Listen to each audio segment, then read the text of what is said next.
France Info. Bonsoir à toutes et à tous, bienvenue dans Les Informés sur France Info, bien sûr Les Informés à la radio et à la télévision sur le canal 27 de la TNT. L'actualité décryptée comme tous les samedis par d'éminents confrères de la presse étrangère. Et au sommaire, ce soir, ce cessez-le-feu en Ukraine ordonné par Vladimir Poutine à l'occasion de Pâques. Nous verrons ce qu'en pensent nos informés. Autre grand sujet, l'Italie, centre de la diplomatie mondiale ce week-end, mais aussi l'écologie en Europe. Nous parlerons également d'Emmanuel Macron qui veut attirer, vous le savez, des chercheurs du monde entier en France. Et nous finirons bien sûr avec les cartes blanches de nos informés. Vous le verrez, c'est très éclectique.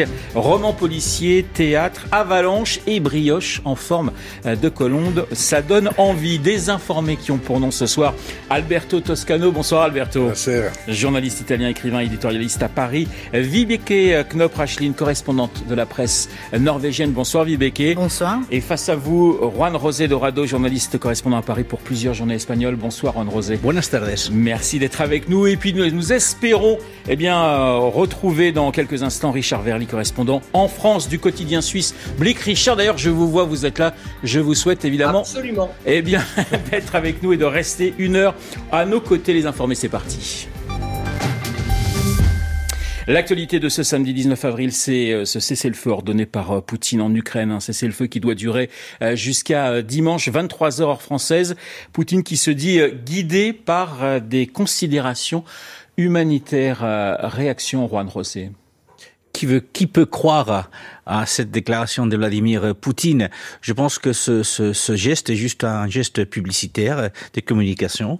D'un côté envers les Américains qui ont menacé effectivement il y a hier les Ukrainiens justement de se retirer de cette recherche de la paix, mais il y a aussi effectivement le fait qu'il y a les fêtes de Pâques, il y a ces catholiques orthodoxes et catholiques, la fête de Pâques tombe en même temps. En même temps, et on sait que cette guerre se passe aussi entre l'Église orthodoxe ukrainienne et l'Église orthodoxe russe depuis qu'elle a commencé. Donc, croire aux paroles de Vladimir Poutine, ça paraît peu crédible. D'ailleurs, Richard, c'est déjà dénoncé par un certain nombre de dirigeants ukrainiens qui disent de toute façon ce cessez-le-feu n'est pas respecté sur le terrain. Mais vous partagez l'avis de Juan José sur le fait que c'est un gage envoyé aussi à Donald Trump qui veut cesser la fin des pourparlers?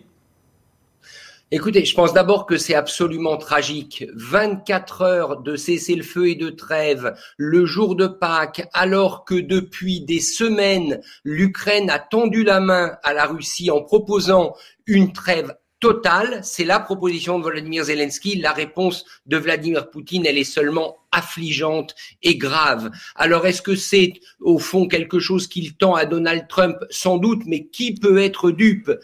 Une proposition de trêve pascale susceptible de durer, là, ça aurait pu susciter l'espoir. Mais une trêve pascale de 24 heures avec quasiment la promesse de reprendre les hostilités dès demain dimanche, franchement, ça augure très mal de la possibilité de négocier une paix en Ukraine. Et d'ailleurs, vous aurez remarqué que Donald Trump semble lui-même ne plus y croire. Alors, c'est vrai, Alberto, que Richard faisait référence à cette trêve inconditionnelle proposée, ce cessez-le-feu inconditionnel proposé le 11 mars dernier par les Ukrainiens. Aucune réponse de Poutine. Comment interprétez-vous aujourd'hui ce geste du Kremlin?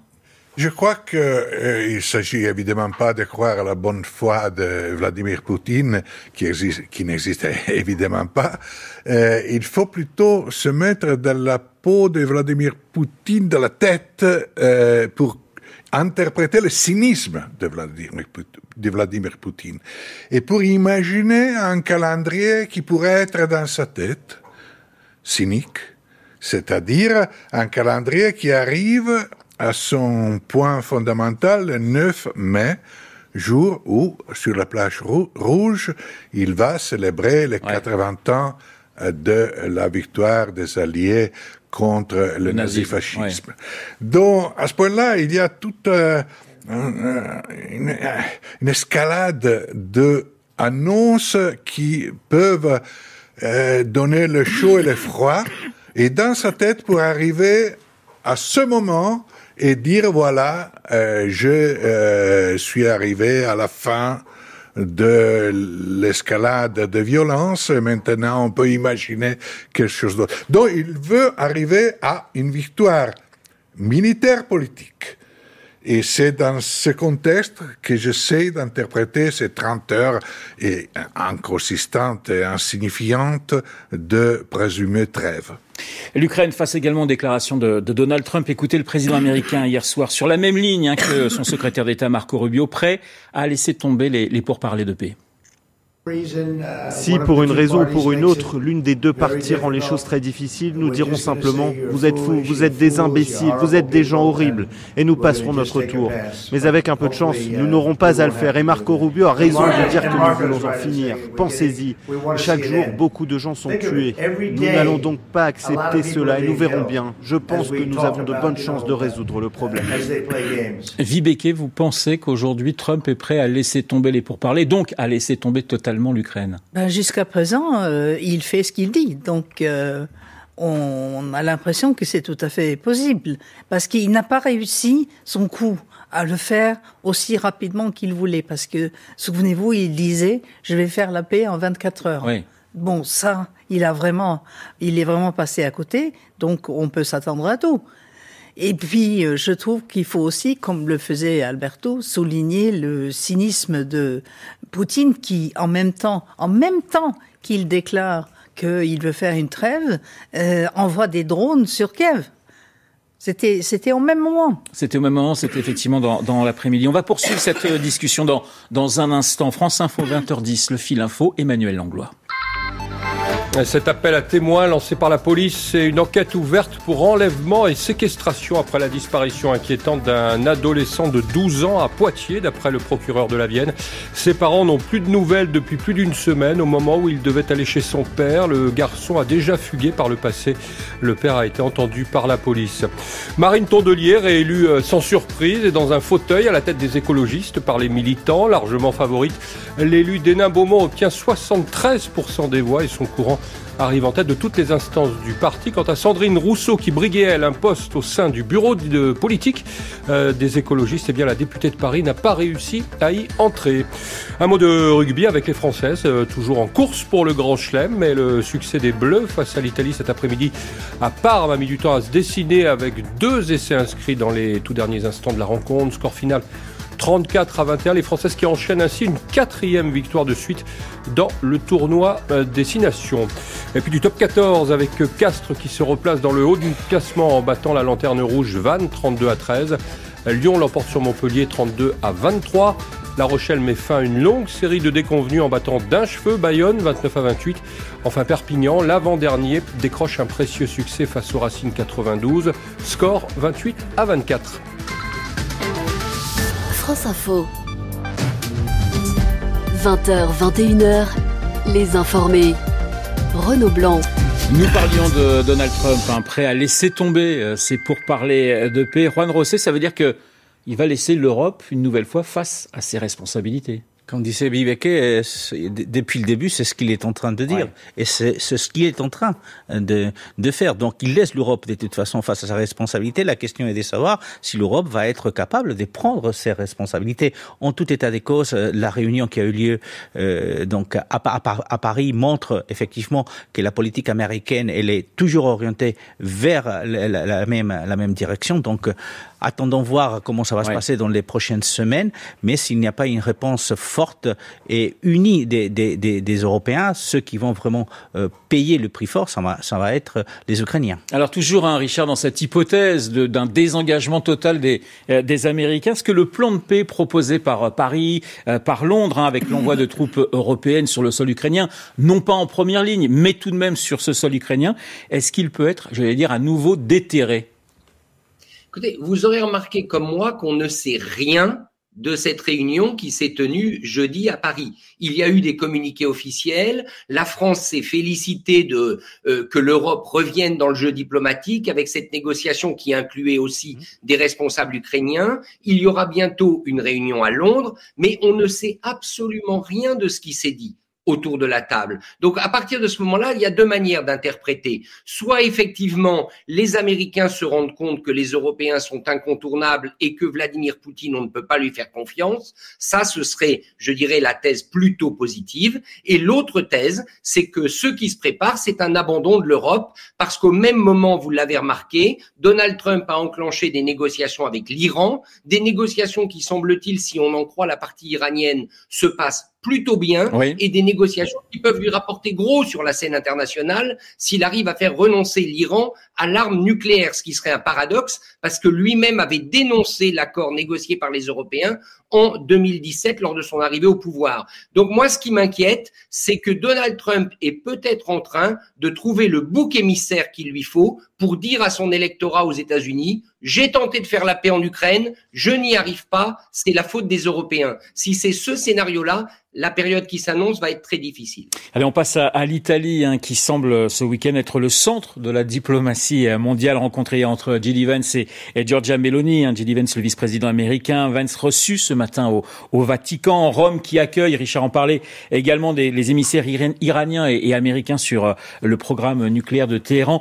Alberto, je commence évidemment avec vous sur cette partie italienne. L'Italie, centre de la diplomatie internationale, vous êtes d'accord ? Peut-être le temps d'un week-end, mais sur ce focus que l'on met sur Rome actuellement. Si, Italie est point d'équilibre des différentes négociations internationales et même point d'équilibre entre le ciel et la terre, compte tenu qu'on vit l'année sainte cette année et Rome est la destination de centaines de milliers, de millions de pèlerins. Oui. Effectivement, Rome est au centre du monde pour quelques jours au moins, et la présidente du Conseil, Giorgia Meloni, essaye de se montrer en même temps la représentante d'un pays fier de soi-même, l'Italie, qui retrouve, selon elle, sa fierté, mais aussi la représentante de l'Union européenne, parce qu'elle a souvent, à plusieurs reprises, appelé Ursula von der Leyen avant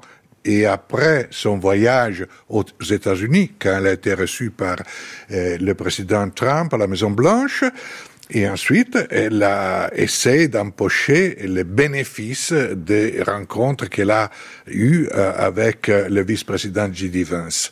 Elle est au pouvoir, Alberto, depuis octobre 2022. Est-ce que son image a changé auprès des Italiens ? Son image a changé dans le sens qu'on voit en elle quelqu'un de pragmatique. Si on votait aujourd'hui, le sondage lui attribue quelque chose autour de 30%, donc un niveau important pour quelqu'un qui est au pouvoir depuis 2 ans et demi. En même temps, elle a des problèmes, elle a des points faibles.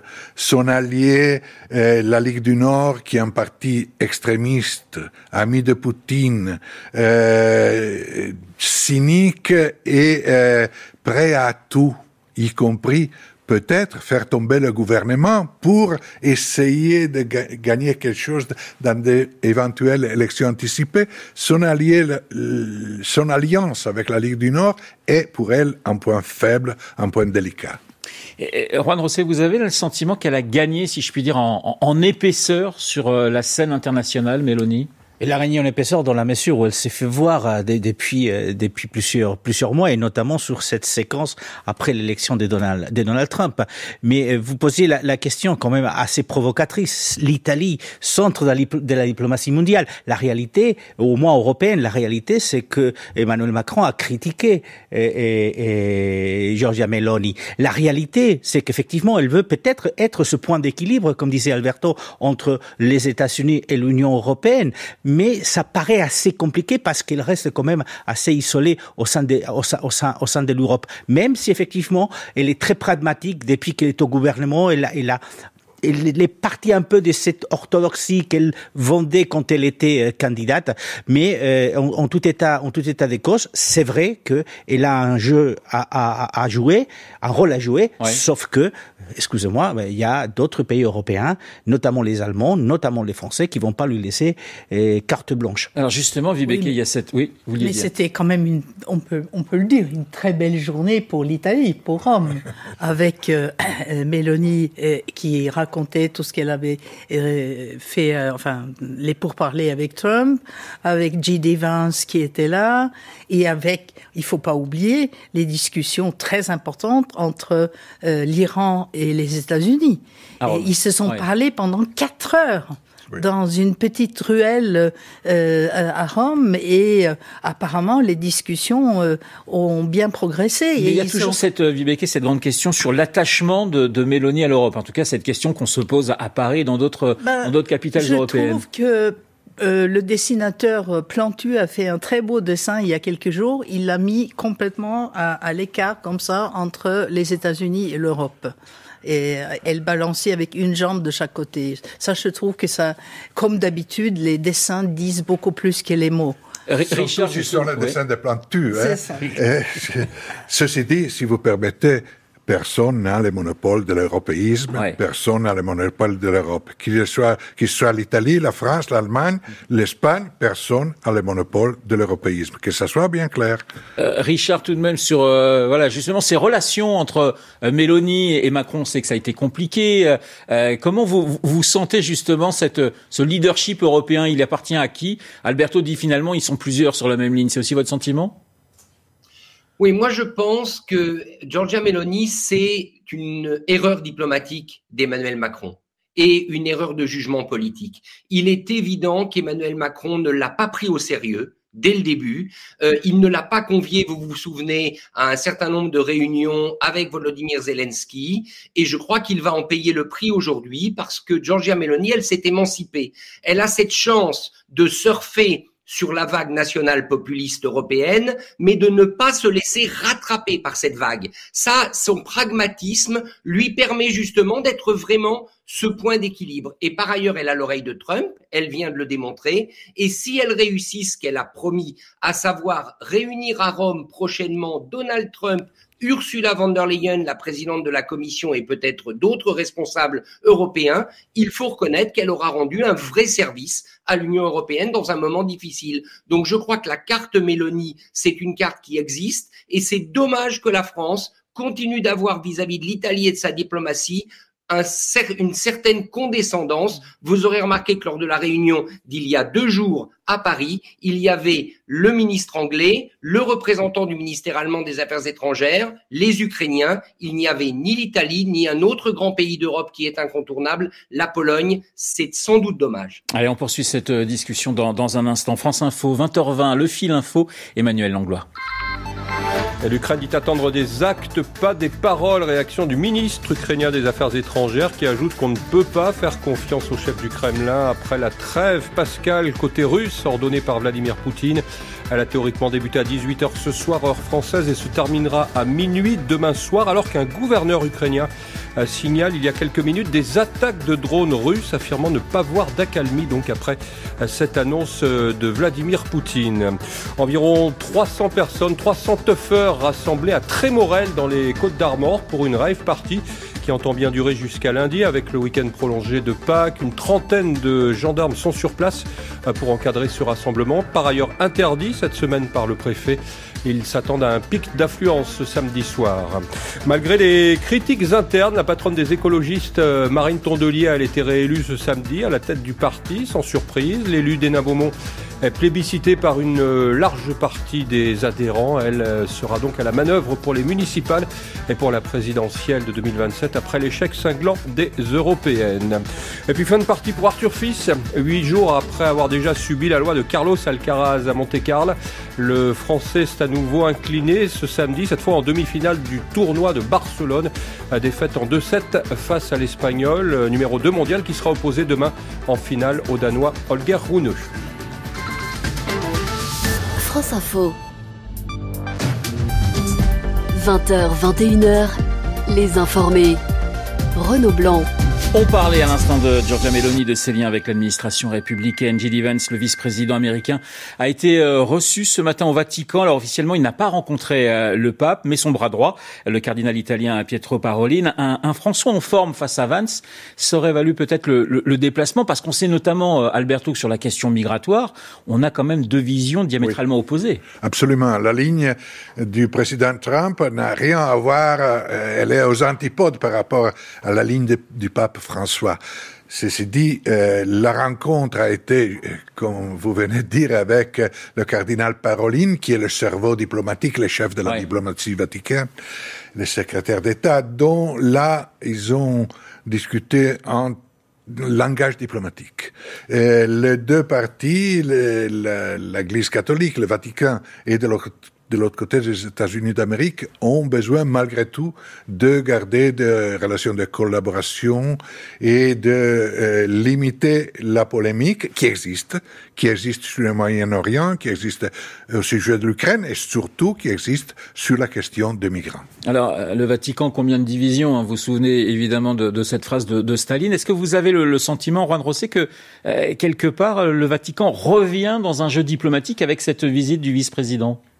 Ça revient, et cette visite est importante dans le sens où effectivement la religion joue un rôle très important dans la politique américaine depuis l'arrivée des Donald Trump, parce que J.D. Vance aussi à plusieurs reprises a mis en avant justement sa foi, même si c'est une foi qui n'est pas du tout partagée par les catholiques occidentaux européens.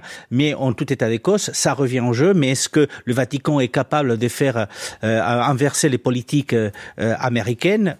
Alberto l'a dit, en matière d'immigration, il y a eu aussi la bénédiction qui a été donnée aux couples homosexuels, qui a été approuvée par le pape François, et qui est contre contre les décisions qui pourraient accepter un Donald Trump. Donc ils sont là, ils vont jouer son rôle, mais je doute fort qu'ils puissent effectivement influencer énormément la politique américaine. Surtout que Vibeke, sur la question notamment par exemple de l'Ukraine, le Vatican n'a pas été toujours très très clair. En tout cas, le message a été difficilement audible. Oui, c'est vrai, mais je crois qu'en tout cas depuis quelque temps, il faut pas oublier que le pape est malade, très affaibli, et que peut-être que c'est pour cette pape forcément sur l'Ukraine, mais en tout cas, c'est sûrement pour cette raison qu'il n'a pas tenu à rencontrer Monsieur Vance, parce que comment est-ce qu'on pourrait expliquer qu'il rencontre Monsieur Vance et qu'il n'a pas la force de faire ses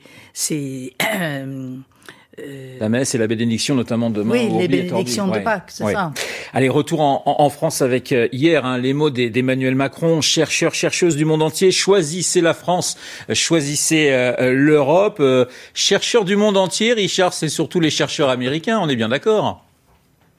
Absolument, et c'est un appel d'Emmanuel Macron, je peux vous dire, qu'il n'a pas laissé insensible en Suisse, parce que les universités suisses, qui accueillent déjà pas mal de chercheurs français, elles aussi ont ouvert leurs portes aux chercheurs américains, parce que il y a ce sentiment que c'est le moment d'aller chercher des talents aux États-Unis, des talents qui non seulement sont mis en difficulté par la coupure des subventions accordées aux universités, mais des talents qui sont aussi directement ciblés par Donald Trump et par ses électeurs MAGA. Vous savez, l'anti-élitisme, on reproche aux savants tout simplement d'être des sachants. On pense notamment à la polémique sur les vaccins et autres. Donc je crois que Emmanuel Macron, il a raison. Là, il fait preuve d'un opportunisme bienvenu. Ces chercheurs, souvent, sont de grands chercheurs réputés qui peut-être plus qu'en Europe ont des liens avec le secteur privé, et ça c'est important. On sait qu'on a besoin de brevets, donc oui, si l'Europe peut accueillir des chercheurs américains, c'est le moment et il ne faut pas s'en priver. Alors, écoutez, si tu permets, Richard, quand même,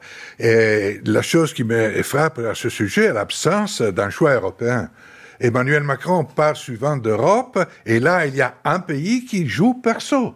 Dans cette logique de faire en sorte que les chercheurs... Alors, il dit choisissez la France et ensuite choisissez l'Europe. Vous voyez ? Mais est-ce qu'il y a un projet européen là-dessus ? Est-ce que c'est une proposition européenne ou c'est une proposition Alberto, française ? justement, je vous propose d'écouter à ce sujet le ministre de l'Enseignement supérieur et de la Recherche, Philippe Baptiste. Il était ce matin sur France Info. Il répond un petit peu à cette question. Faire venir un chercheur de très bon niveau avec sa petite équipe autour de lui, les ordres de grandeur... C'est quoi ? C'est à peu près 1 million d'euros sur 3 ans. Alors, d'abord, c'est un effort qui est collectif, et je pense que le bon effort, il doit se faire au niveau européen. Et c'est ça qui est fondamental. Là, on est en train d'initier les choses au niveau français, parce que je pense qu'on est très en pointe sur le sujet, on y croit beaucoup. Mais c'est vrai que c'est au niveau européen que l'effort doit être fait, et c'est bien pour ça que le 5 mai, c'est l'Europe de la recherche, l'Europe de la science, qui sera à Paris avec le président de la République. Vibeke. Oui, je voulais dire, cher Alberto, que tous les pays jouent perso sur cette question. La Norvège aimerait bien les attirer, surtout la Suède. Et il ne faut pas oublier que, selon un sondage récent aux États-Unis, 75%, c'est énorme, des chercheurs américains souhaitent partir. Donc, on n'est pas de trop pour les accueillir. Hein. Et moi, je regrette l'absence d'un vrai projet européen. Alors, quand on connaît d'ailleurs l'état de la recherche en France, Juan Rosé, on se dit que c'est presque un peu gonflé ce que lance Emmanuel Macron, parce qu'on se plaint beaucoup en France, les chercheurs français se plaignent beaucoup en disant on manque de moyens. On manque de moyens. D'ailleurs, c'est l'un des problèmes que pourrait retrouver justement le fait d'attirer de nouveaux chercheurs américains ici. Bon, il y a l'université d'Aix-en-Provence qui a déjà mis en plan un plan d'une quinzaine de millions d'euros pour attirer des chercheurs. J'écoutais le ministre tout à l'heure. Effectivement, je doute fort que le prix moyen d'1 million d'euros sur 3 ans soit vraiment le prix. J'ai l'impression que ça va être beaucoup plus cher que ça. Et puis, effectivement, vous l'avez dit, beaucoup de chercheurs en France, quand on dit qu'il va falloir trouver 40 milliards de dépenses en moins, qu'on va ouvrir les portes aux chercheurs américains et mettre des moyens à sa portée, quand effectivement il y a beaucoup des centres de recherche en France qui voient leur budget limité. Donc ça sera un problème qui va venir. Mais effectivement, il y a un problème européen. La France peut se permettre effectivement d'attirer les chercheurs. Il y a d'autres pays, tu parlais d'un projet européen, il y a d'autres pays comme l'Espagne qui n'ont pas les moyens financiers de pouvoir attirer ces chercheurs, même si on aurait souhaité les avoir. Et Richard, en quelques secondes, c'est vrai que le nerf de la guerre, c'est l'argent. Peut-être que la Suisse est plus intéressant pour les chercheurs américains que l'Europe actuellement. En quelques secondes. Là, je voudrais répondre à Alberto et répondre à Vibeke également, parce que la Norvège est un autre pays riche qui a d'importantes universités. Voilà un projet que des pays tiers de l'Union européenne comme la Norvège et la Suisse devraient et doivent mener de concert avec l'Union européenne. Vous savez que récemment, la Suisse vient de pouvoir accéder à un certain nombre de programmes européens, notamment sur la recherche. C'est le moment de prouver qu'au niveau continental, sur le sujet de la recherche et de l'innovation, on est solidaire, qu'on soit dans l'Union ou à côté de l'Union. Allez, dans un instant, on va parler d'écologie en France, mais surtout en Europe. France Info, il est 20h30.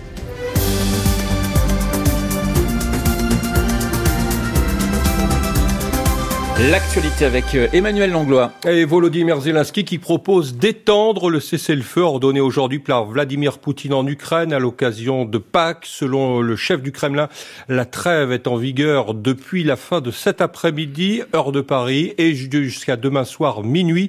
Le président ukrainien qui par ailleurs affirme que les assauts russes et les tirs d'artillerie se poursuivent malgré cette annonce de cessez-le-feu. À Saint-Ouen en Seine-Saint-Denis, 4 classes de l'école maternelle Émile Zola vont bien déménager au retour des vacances de Pâques à cause de la proximité d'un point de deal. Selon Laurent Nunez, le préfet de police de Paris qui s'exprimait chez nos confrères de France 3, le nombre de ces lieux de vente de drogue à Saint-Ouen a été divisé par 3 et leur chiffre d'affaires par 4. À l'étranger, le Hamas annonce que le sort d'un otage israélo-américain reste inconnu 4 jours après avoir indiqué que le contact avec ses geôliers dans la bande de Gaza avait été perdu après un bombardement israélien sur l'endroit où l'otage se trouvait. J.D. Vance, lui, est au Vatican. Il a été reçu par le numéro 2 du Saint-Siège lors d'un entretien où il a été question de l'épineuse question des réfugiés 2 mois après de vives critiques du chef de l'Église catholique contre la politique migratoire de l'administration Trump, le vice-président américain qui n'a en revanche pas rencontré le pape François. Et puis du football et la 30e journée de Ligue 1, le choc des extrêmes tout à l'heure, le PSG, déjà sacré champion cette saison, l'emporte logiquement 2-1 sur sa pelouse face au Havre qui vise de son côté le maintien. Quant à Monaco-Strasbourg, on vient de dépasser les 70 minutes de jeu, toujours 0-0. En attendant, Marseille-Montpellier, ce sera à partir de 21h05. France Info, 20h, 21h, les informés. Renaud Blanc. Les informés, seconde partie avec toujours dans le studio de France Info, Alberto Toscano, journaliste italien, Vibeke Knoprachlin, correspondante de la presse norvégienne à Paris, Juan José Dorado, journaliste correspondant à Paris pour plusieurs journaux espagnols et toujours à distance, Richard Verly, correspondant en France du quotidien suisse Blick. On va parler d'écologie, mais juste un dernier mot sur cette proposition d'Emmanuel Macron. Est-ce que c'est pas une façon aussi, j'allais dire, d'espérer que les choses bougent aux États-Unis? Vibeke rappelait que 75% 75% des chercheurs voulaient quitter le pays de l'oncle Sam. Est-ce que on n'attend pas finalement avec ce type de déclaration un réveil des Américains, Juan José? Est-ce qu'on peut attendre un réveil des Américains? Je ne le pense pas sincèrement. À ces moments-là, les déclarations d'Emmanuel Macron, c'est juste pouvoir profiter. Et le mot opportuniste qu'utilisait Richard, il a tout à fait raison. Il profite de cette situation pour attirer des chercheurs américains, chercher le réveil des Américains. Il y a tout un tas d'autres secteurs où il va falloir que les Américains se réveillent. Allez, on va passer à Marine Tondelier, réélue à la tête des écologistes français dès le premier tour avec 73% des voix. C'est pas une surprise. On va parler des Verts dans vos pays respectifs. Mais Marine Tondelier, elle s'est fait connaître au moment de la création du nouveau Front populaire. On l'a beaucoup vue.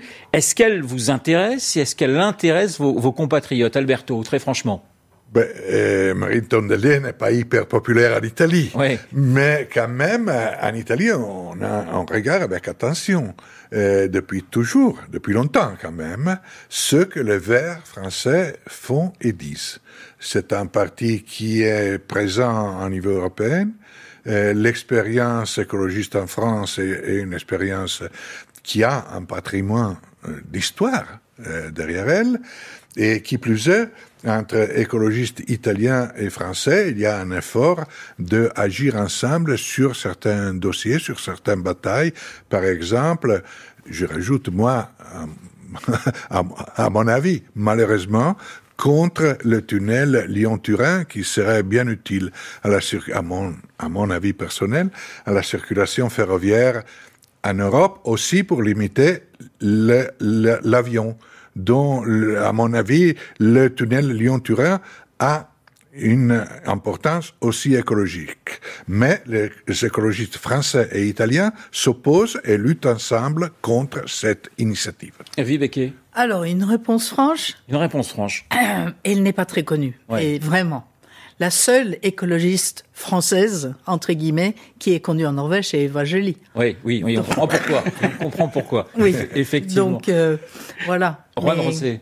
En Espagne, on connaît pas du tout Marine Tondelier, et ce n'est pas non plus étonnant. Enfin, nous, quand on regarde la France, on se dit, ils ont de la chance, les Français. Vous savez, en Espagne, il n'y a pas un seul député vert au Parlement député, pas un sénateur, pas un député européen, pas un maire, il y a juste quelques conseillers municipaux. Mais est-ce que pardonnez-moi, Juan José, mais par exemple, les inondations qu'on a connues à Valence, est-ce que ça a changé quelque chose dans une prise de conscience peut-être du côté des Espagnols? Alors, je vous disais qu'il n'y a pas d'élus verts aux différentes instances parlementaires espagnoles ou régionales ou même municipales, mais ça ne veut pas dire que l'écologie n'est pas présente. Aujourd'hui, le principal parti écologique en Espagne, c'est le Parti socialiste qui est au gouvernement.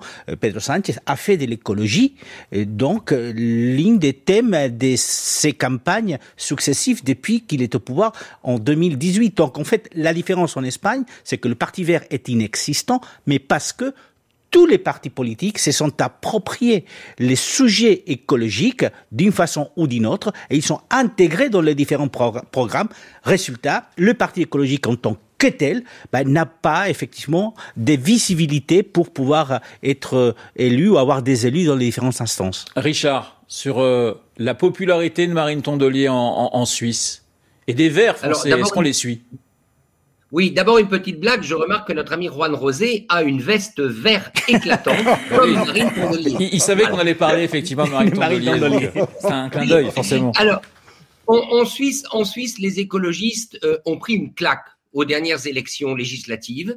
Ils ont terminé avec un score nettement en deçà de ce qu'ils espéraient. Ils ont tout de même une vingtaine de députés au Conseil national, c'est-à-dire l'équivalent de l'Assemblée nationale, mais ils n'ont pas réussi à avoir un ministre au Conseil fédéral. Le Conseil fédéral, c'est le gouvernement suisse au sein duquel siègent les principaux partis représentés au Parlement. Et ça dit quelque chose. Ça dit d'une part que la rhétorique des Verts suisses, qui sont essentiellement des Verts urbain, eh bien, elle n'a pas réussi à gagner les populations plus rurales. C'est un électorat, en gros, des grandes villes qui n'a pas réussi à sensibiliser d'autres types d'électorats. Et la deuxième chose, et ça, c'est une originalité suisse, il y a deux courants écologistes en Suisse. Vous avez un courant vert qu'on pourrait comparer au courant vert français, plutôt installés à gauche, et vous avez ce qu'on appelle les Verts libéraux, c'est-à-dire des Verts qui revendiquent de pouvoir faire de l'écologie avec une économie capitaliste et qu'on pourrait classer plutôt au centre droit. Or, ce courant des Verts libéraux auquel on a pas mal cru en Suisse ces derniers temps, eh bien, il n'est pas arrivé non plus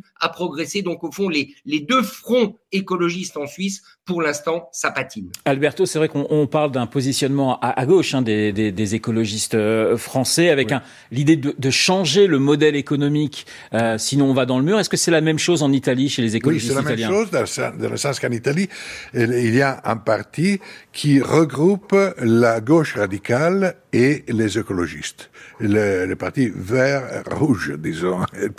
Et ce parti a eu un bon résultat aux récents rendez-vous électoraux en Italie, locaux et nationaux et européens. Donc, ce mouvement regroupe, comme je le disais, la gauche radicale et les Verts, à démonstration que en Italie comme en France, le vert est plutôt un vert rouge, à différence de l'Allemagne. Parce qu'il y a une grande différence entre l'écologie politique en Italie et en France d'un côté aujourd'hui et en Allemagne de l'autre, où l'écologie est beaucoup plus pragmatique. Vibeke, la Norvège, on la présente souvent comme un modèle écologique. Oui, c'est un peu comme en Espagne, tous les partis politiques ont inclus des programmes, dans leur programme l'écologie, ça c'est sûr. Mais on a aussi deux partis différents. Un parti qui est vraiment un peu comme les Verts en France, mais il est assez petit, il représente pas énormément. Et un autre parti qui est beaucoup plus important et qui était, au gouvernement jusqu'à récemment. Et c'est un parti vert et agraire en même temps. On va continuer cette discussion sur les écologistes et sur les figures européennes qui pourraient effectivement symboliser cette écologie. Mais France Info, il est pratiquement 20h40, le fil info, Emmanuel Langlois. C'est ce qui s'appelle fixer le cap. Dans un entretien au Parisien, Amélie de Montchalin dévoile les contours des 40 milliards d'économies escomptées par le gouvernement pour l'année prochaine. La ministre chargée des comptes publics promet de traquer la fraude aux arrêts maladie et à MaPrimeRénov', de contrer les dérives du transport sanitaire ou encore de supprimer 50 niches fiscales au total. Elle n'exclut pas non plus la possibilité de supprimer l'abattement fiscal de 10% dont bénéficient les retraités. Une semaine après de premiers échanges qualifiés de constructifs par les deux parties, l'Iran et les États-Unis ont terminé cet après-midi à Rome une nouvelle session de pourparlers indirects sur le programme nucléaire iranien. Dans un entretien à la télévision ce soir, le Premier ministre Benjamin Netanyahou, lui, s'engage à empêcher Téhéran de se doter d'armes nucléaires. Plusieurs milliers de personnes ont défilé aujourd'hui à Londres pour la défense des droits des personnes transgenres. Elles étaient venues protester contre la récente décision annoncée cette semaine de la Cour suprême britannique de fonder la définition légale d'une femme sur le sexe biologique et non le genre. Ce litige avait débuté il y a plusieurs années en Écosse. Et puis en football, les Lyonnaises ont difficilement battu Arsenal 2-1 en demi-finale allée de la Ligue des Champions féminines. C'était à Londres. Un succès étriqué et laborieux 8 jours avant le match retour en France. Les Lyonnaises qui pourraient enregistrer d'ici là le renfort de Wendy Renard, indisponible ce samedi en raison d'une gêne musculaire. France Info. 20h, 21h, les informés. Renaud Blanc. On continue de parler de l'écologie européenne. Richard, est-ce que l'écologie européenne n'est pas à la recherche d'une personnalité, d'une figure de proue? On a parlé de Greta Thunberg il y a quelques années, et je poserai d'ailleurs la question à Vibeke dans un instant, même si elle est suédoise et que Vibeke est norvégienne. Mais est-ce que l'Europe ne se cherche pas du côté des écolos une figure comme on a connu avec Cohn-Bendit peut-être il y a quelques années, qui dépassait simplement le cadre français? C'est évident, la meilleure preuve, c'est que les résultats des écologistes au niveau européen aux dernières élections au Parlement de Strasbourg n'ont pas été bons. En France, ils ont passé de justesse la rampe des 5% qui leur permet d'avoir des élus, et dans plusieurs pays, leurs résultats ont été décevants, et ils n'arrivent pas, les écologistes, à s'implanter dans la partie est-européenne au sein des nouveaux pays membres. Ça, c'est quelque chose qui est très intéressant, parce que la conscience écologiste n'a en quelque sorte pas réussi à naître dans tous ces pays membres de l'Union européenne depuis 2004 et il faudrait se poser la question pourquoi. Donc oui, ils sont à la recherche d'une figure, mais au-delà de ça, ils sont à la recherche d'un discours cohérent. Regardez aujourd'hui l'énergie nucléaire qui a longtemps été le diable pour les écologistes est un peu devenu le recours que tout le monde concède, le recours contre les hydrocarbures et le recours aussi pour être autonome sur le plan énergétique. Donc il va falloir faire véritablement une sorte de renversement d'alliance intellectuelle pour les écologistes. Or on voit bien qu'ils ont beaucoup de peine à faire cet exercice. Alors je parlais, Vibeke, de Greta Thunberg, qui a joué un rôle important dans les pays scandinaves. Bien sûr, et pas seulement dans les pays scandinaves, mais je dirais qu'elle a quand même perdu un peu de son aura. Maintenant, elle s'est en quelque sorte radicalisée. Elle s'intéresse beaucoup plus à Gaza, par exemple, où elle fait encore des actions contre le pétrole, par exemple. Elle fait partie maintenant du groupe qu'on appelle Extinction Rebellion, c'est-à-dire des actions assez violentes. Ouais. Et elle a été arrêtée plusieurs fois, mais il y a toujours, elle reste encore populaire. Il y a toujours des gens qui la proposent pour le prix Nobel de la paix. Hein. Alberto. Je suis tout à fait d'accord avec Richard, mais je voulais rajouter une chose. Aujourd'hui, l'Europe n'a pas d'argent pour les politiques vertes. Et les Verts avaient eu grand succès pendant les dernières années aussi parce qu'il y a eu des politiques, on faisait référence à des politiques européennes, par exemple sur la voiture électrique en 35 et tout ça. Aujourd'hui, l'Europe doit faire des économies, il n'y a pas d'argent pour financer de nouvelles politiques, on dépensera l'argent pour les armements et il y a moins d'argent pour financer les politiques écologiques. Juan Rosé. Alors, du côté espagnol, celle qui était la leader, entre guillemets, et qui définit l'écologie en Espagne, c'était la vice-présidente du gouvernement de Pedro Sánchez, Teresa Rivera, qui a quitté l'Espagne, puisqu'elle est vice-présidente aujourd'hui de la commissaire chargée de la concurrence, mais aussi de ce qu'on appelle la transition propre. Donc l'Espagne n'a pas aujourd'hui un leader clair pour amener ce combat de la transition écologique. Ce qui est vrai, par contre, effectivement, c'est qu'effectivement, il faut de la cohérence, et il manque de la cohérence dans le gouvernement européen, d'autant plus que les populations, entre la défense de l'écologie et le fait de payer l'électricité beaucoup plus cher, ils préfèrent garder les centrales nucléaires. C'est le cas aujourd'hui en Espagne, où la plupart des Espagnols qui étaient pour la fermeture des centrales nucléaires, aujourd'hui, préfèrent qu'ils restent ouvertes pour pas payer plus cher l'électricité. Et majorité également en France, d'ailleurs, en faveur du nucléaire. On va passer à vos cartes blanches. Je commence avec vous, Richard Verly. Vous nous parlez avalanche en France, mais aussi en Suisse et des chalets sous la neige. Écoutez, imaginez qu'au mois d'avril, tout le monde a été pris de court et tous mes amis, tous ceux qui ont des chalets dans les montagnes se sont retrouvés littéralement ensevelis sous la neige, à déneiger en plein mois d'avril devant leur marche. Et je peux vous dire que certains sont même tombés, ont glissé sur les marches des chalets, que ce soit du côté du Valais ou dans les Alpes vaudoises. Donc ça, c'est quelque chose auquel on ne s'attendait pas. Alors la bonne nouvelle, c'est qu'il a été possible ce week-end de faire du ski et du beau ski parce que le soleil est revenu. Mais retrouver 1 mètre, voire 1,5 mètres de neige devant son chalet en plein mois d'avril, c'est quelque chose auquel même les Suisses ne sont pas habitués. Et on a eu des confinements en France, dans certaines stations. Ça a été aussi le cas en Suisse ? Alors, pas à ma connaissance, en tout cas pas les stations que je connais. Bon, les moyens de déneigement en Suisse sont plutôt efficaces, ils ont bien fonctionné, mais encore une fois, ce qui a véritablement pris de court tout le monde, c'est que ça n'avait pas été prévu. Alors, côté avalanche, apparemment, c'est maîtrisé, et surtout maintenant, ça y est, les stations de ski vont fermer, et l'ironie du sort, c'est qu'elles vont fermer alors qu'il y a plein de neige. Effectivement, c'est effectivement l'ironie du sort. Merci Richard. Il y a de la neige également en Norvège, mais on va pas parler de cela avec vous, Vibeke. Pour commencer, il y a pas beaucoup de neige cette année. Ah bon, il n'y a pas beaucoup de neige. Bon, j'ai dit une bêtise. Vibeke, votre carte blanche. Oui, exactement. Oui. Votre carte blanche est consacrée au genre policier, on va dire. Il y a une tradition à Pâques. Oui, absolument. Norvège. Elle date de 1923. Ouais. On pouvait lire sur la une du plus grand journal Aftenposten, on pouvait lire « Le train de Bergen attaqué cette nuit ».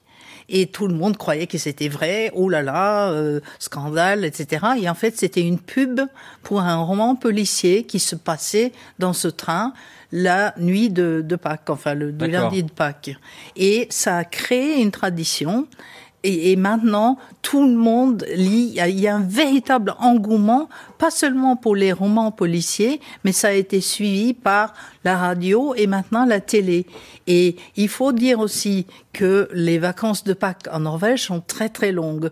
Au minimum, c'est de mercredi à lundi soir, et pour la plupart des gens, c'est de samedi à lundi, le lundi d'après. Donc, qu'est-ce qu'on fait pendant de si longues vacances? On lit, ou on écoute, ou on regarde la télé. On dit que dans les romans policiers norvégiens, souvent une critique de la société. C'est vrai? C'est comme en Suède. Ouais. C'est un couple d'écrivains suédois qui s'appelait Sjöwall et Walle qui ont commencé ça. Et dans les années 70, je crois, et à chaque fois, c'était effectivement, il y avait une histoire policière, mais il y avait aussi une critique de la société. Et c'est très très vrai. Mankel, l'écrivain suédois, a fait la même chose. Et chez nous, il y a plein d'auteurs qui ont fait la même chose. Justement, les grands auteurs norvégiens de... c'est lui que tout le monde connaît ici, je pense. C'est Nesbø. Ah. Moi, je connaissais Stieg Larsson. Je prononce sûrement très mal. Non, mais... il est suédois. Ah, il est suédois. Bah oui, j'ai encore tout faux. C'est magnifique. Oui. Il reste scandinave. Non, voilà. J'essaie de me sauver comme je peux. C'est surtout Nesbø. Ouais. Enfin, en France, ça se prononce Nesbo. D'accord. Voilà. Et donc, cette tradition, elle perdure encore aujourd'hui. Elle perdure et les maisons d'édition publient exprès pour Pâques des éditions supplémentaires, genre 10 000 livres supplémentaires pour Pâques. D'accord. C'est vraiment un phénomène. Hein. C'est un phénomène, je ne savais pas du tout. On apprend des choses dans Les Informés grâce à vous, Vibeke. Les dernières cartes blanches de Les Informés, c'est dans un instant, 20h50, le fil info avec Emmanuel Langlois. Volodymyr Zelensky affirme ce soir que l'Ukraine va respecter le cessez-le-feu ordonné quelques heures plus tôt, tout à l'heure par Vladimir Poutine à l'occasion de Pâques, tout en accusant la Russie de violer cette trêve. Un gouverneur ukrainien signale en effet des attaques de drones russes ce soir, une trêve qui doit se terminer demain soir à minuit d'après le Kremlin. Le président ukrainien lui propose de la prolonger au-delà. L'effort financier pour accueillir des chercheurs américains doit se faire au niveau européen, estime le ministre de la Recherche, Philippe Baptiste, tout à l'heure sur France Info, alors qu'Emmanuel Macron avait annoncé hier une réunion de la communauté européenne de la recherche le 5 mai prochain à Paris, alors que le travail des scientifiques est menacé aux États-Unis à cause de la politique de l'administration Trump. Et puis à l'heure où l'État français lui cherche 40 milliards d'économies l'an prochain, Bruno Le Maire plaide pour une mise en commun d'une partie des dettes des pays européens. L'idée serait, selon l'ex-ministre de l'économie qui a dirigé Bercy pendant 7 ans et qui s'exprimait tout à l'heure sur X, l'idée donc d'aider à créer un euro de référence face à ce qu'il appelle le roi dollar qui vacille dans un contexte de forte tension commerciale avec les États-Unis. Les habitants de 3 immeubles du centre-ville de Toulouse évacués aujourd'hui en raison d'un nouveau risque d'effondrement. Le mur porteur d'un bâtiment de 3 étages s'effrite en raison d'une infiltration d'eau. Enfin, un décret encadrant la réforme des concours d'enseignants a été publié ce matin au journal officiel. Ils vont être avancés de Bac+5 à Bac+3 et un engagement de 4 ans sera exigé aux futurs professeurs une fois le concours obtenu. La CFDT Éducation dénonce sur France Info un frein pour attirer les jeunes dans le métier. France Info. 20h, 21h, Les Informés. Renaud Blanc. On a parlé de la neige en Suisse. Nous avons également parlé de ces romans policiers qui sont une tradition en Norvège. Juan Rosé, je me tourne vers vous. On va parler d'une grande actrice espagnole très très populaire en France. Elle s'appelle Victoria Abril. Et pourquoi je vous parle de Victoria Abril? Tout simplement parce que c'est certainement la plus française des actrices espagnoles. Elle a été, entre guillemets, découverte en France dans les années 90 parce qu'elle avait joué avec Josiane Balasco et Alain Chabat dans un film très connu à l'époque qui s'appelait Garçon maudit. Depuis, elle a fait une longue carrière en France et aujourd'hui, elle est sur les planches françaises à nouveau avec une comédie, Marinella, du côté de Paris, du Théâtre de la Madeleine, que j'invite tout le monde à aller voir. Et la réflexion question est la suivante. Les actrices et les acteurs espagnols devraient s'intéresser beaucoup plus à la France. C'est vrai que si vous apprenez le français, vous allez pouvoir jouer en France. C'est le cas de Rosy de Palma qui a joué avec Almodóvar, comme Victoria Abril, ou encore Carmen Maura qui est montée sur les planches à plusieurs reprises aussi en France. Mais malheureusement, les Espagnols préfèrent ne pas apprendre le français. Sergi Lopez aussi. Sergi Lopez, mais bon, lui, il s'est installé depuis très longtemps du côté de la France. Mais effectivement, les acteurs espagnols gagneraient à travailler, à apprendre le français et venir travailler en France parce que, notamment, Rosy de Palma et Victoria Abril ont montré que les actrices espagnoles, et notamment dans le domaine de la comédie, ont beaucoup de choses à faire. Et donc, Carmen Maura, Victoria Abril, qui est toujours donc au théâtre avec Marinella. Victoria Mérida Rojas, c'est son vrai nom, je crois, Victoria Abril. Et c'est vrai nous, on est passionnés par le cinéma espagnol, les Français, Saora, Almodóvar. Est-ce que la réciproque est vraie du côté espagnol? Est-ce qu'on suit le cinéma français de près? On suit le cinéma français, on l'a suivi beaucoup plus par le passé, parce que l'Espagne, jusqu'à l'année 75 et la mort du dictateur Franco, l'intellectualité et la société espagnole regardaient vers ce qui s'est passé en France, et on allait voir des films, on venait en France voir des films qui étaient interdits du côté de l'Espagne. Encore aujourd'hui, effectivement, l'Espagne continue à regarder de près le cinéma français, mais notamment l'industrie du cinéma en France, parce que nous avons beaucoup copié comment le cinéma est organisé en France, parce qu'on a beaucoup appris du cinéma et de la façon de l'organiser et de comment les subventionner. Quand on parlait effectivement de l'exception française en matière culturelle, mais en matière de cinéma, et les Clairs et les Espagnols ont toujours un regard très attentif de ce qui se passe ici. Allez, dernière carte blanche, elle parfume le studio de France Info. Alberto, vous nous parlez d'une brioche bien particulière. Si on peut peut-être essayer, si vous pouvez peut-être essayer de la montrer, cette brioche qui est en forme de colombe. Buona Pasqua a tutti. Oui. Et ensuite, ça, c'est le symbole de la Pâque en Italie. Oui. Tu entends le parfum, Bien sûr. Non, c'est un bijou de la gastronomie italienne. Le symbole est la colombe, c'est la colombe de Pâques, et c'est le symbole de la paix.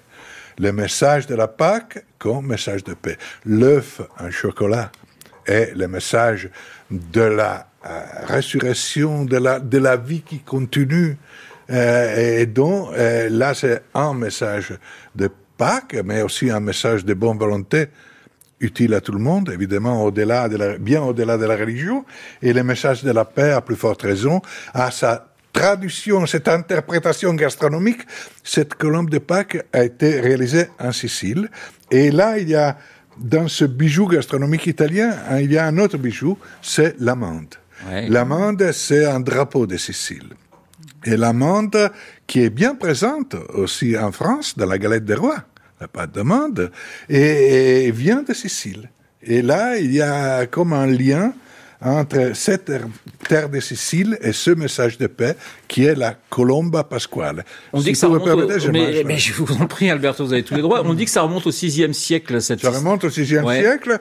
Et d'ailleurs, au VIe siècle, des marchands vénitiens faisaient le commerce de l'amande et de la pâte d'amande produite en Sicile. Aujourd'hui, il y a beaucoup d'amandiers en Espagne, mais à l'époque, c'était la Sicile, le grand producteur d'amande et de pâte d'amande, et il exportait, j'ai mal fait de la manger parce que exportait la pâte d'amande dans l'Europe entière. Ouais. Il exportait, les marchands de Venise, pendant la Renaissance, exportaient les amandes siciliennes dans l'Europe entière.